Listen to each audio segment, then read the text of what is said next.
prepare tayo ng ating lutuin ngayong tanghali. Meron tayong kalabasa, okra, talong, tapos meron tayong pitsay, kasayan, saka meron tayong gata. Yan ang ating lutuin ngayong Sunday mga idol. Abangan nyo lang mamaya. Ito na yung niluluto natin mga idol. Hindi ko na pa nakita sa inyo kung paano ko ginisa. Ito na, pinapakuluan ko muna yung mga dahon-dahon. Hindi ko pa linagay. Mamaya naman. Itaga ilagay natin yung paa ng ating pitsay.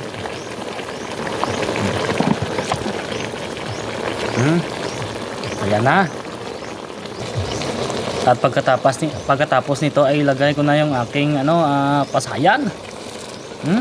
Pasayan na. Ugal nga pasayan mga idol.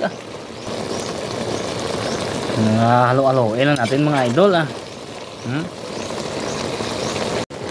At saka ilagay natin yung dahon ng ating pitsay mga idol. Damihin natin dahon-dahon mga idol.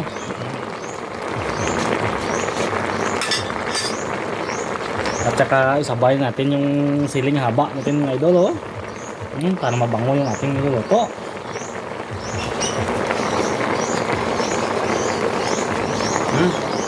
Haluin natin ito mga idol, ito na yung sura natin niluluto. Yan mga idol.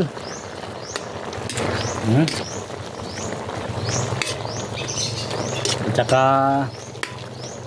sabay na lang natin yung ating gata mga idol. Yan yung ating gata mga idol. Dapat magluto kayo mga idol, kontian nyo lang yung sabaw, kasi yung iba magluluto parang sabaw na lahat.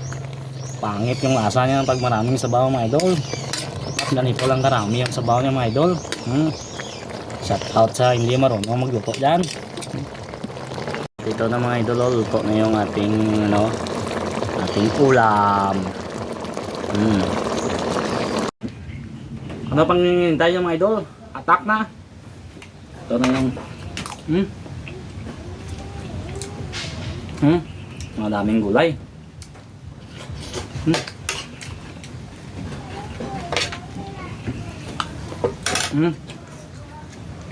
Ito yung siling habaan din.